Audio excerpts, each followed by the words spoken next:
ఓం శ్రీ గణేశాయ నమః. శ్రీ గురుభ్యో నమః. శ్రీమాత్రే నమః. ద్వాదశ లింగాలు, జ్యోతిర్లింగాలు. ఓ శివా, ఒక్క నమస్కారముతో నా ఇంద్రియాలన్నీ విస్తరించి ఈ ప్రపంచాన్ని నీ పాద సన్నిధిలో స్పృశించని,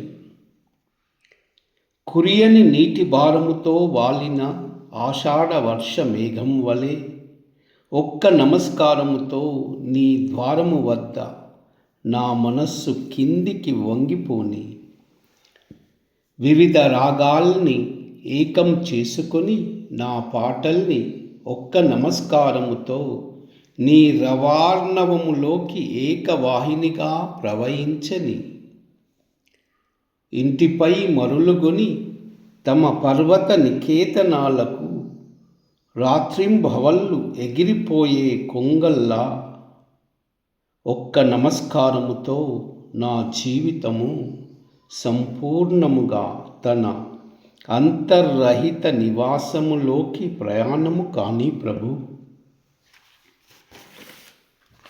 సోమనాథ జ్యోతిర్లింగం.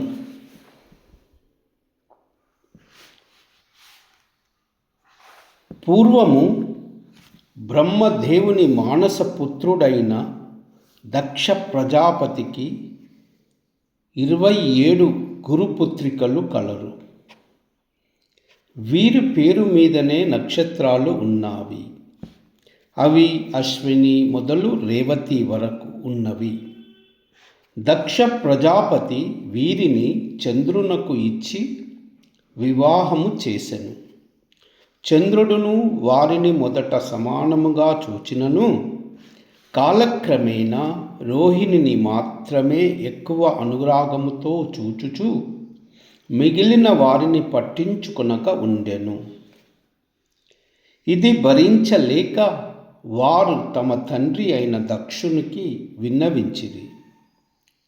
దక్షుడు మొదలగు వారు చంద్రునకు ఈ పద్ధతి తప్పు అని చెప్పిరి.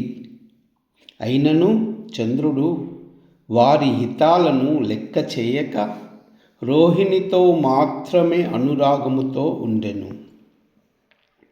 అది చూచి దక్షుడు కోపముతో చంద్రుణ్ణి క్షయరోగగ్రస్తుడవు కమ్మని శపించెను.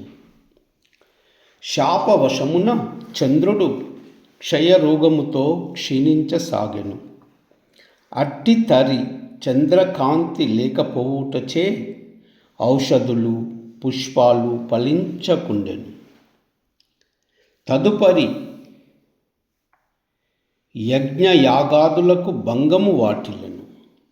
ఆ విధముగా ప్రకృతి సమతుల్యము దెబ్బతినెను.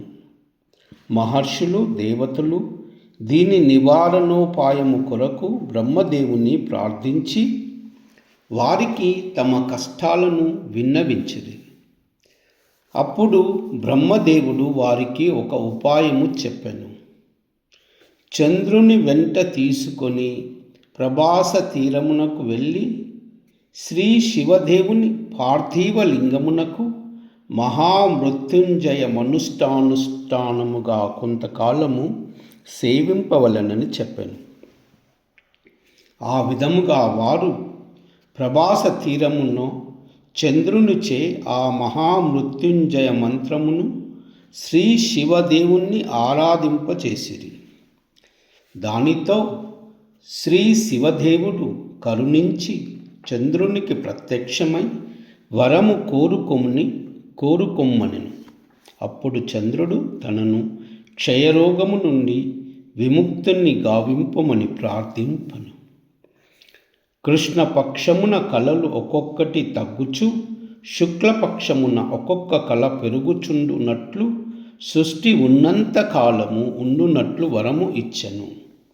తదుపరి చంద్రుడు ఆ శివదేవుణ్ణి అనేక విధాలుగా ప్రార్థించగా ఆ శివదేవుడు ప్రసన్నమై ప్రభాస తీర్థము యొక్క గొప్పతనము చంద్రుని యొక్క కీర్తి చిరస్థాయిగా ఉండుటకు గాను శ్రీ సోమనాథునిగా అచ్చట జ్యోతిర్లింగ రూపములో ప్రభవించి భక్తులకు కల్పతరువై వారి యొక్క కుష్టు క్షయ మొదలగు భయంకరమైన వ్యాధుల నుండి రక్షించుచుండెను.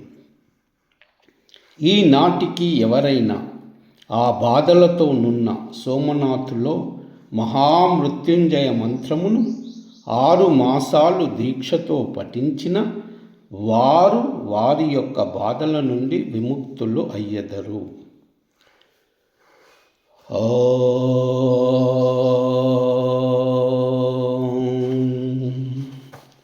శ్రీ సోమనాథాయ నమః.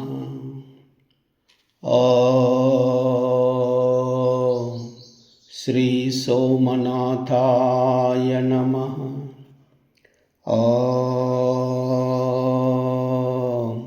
శ్రీ సోమనాథాయ నమః.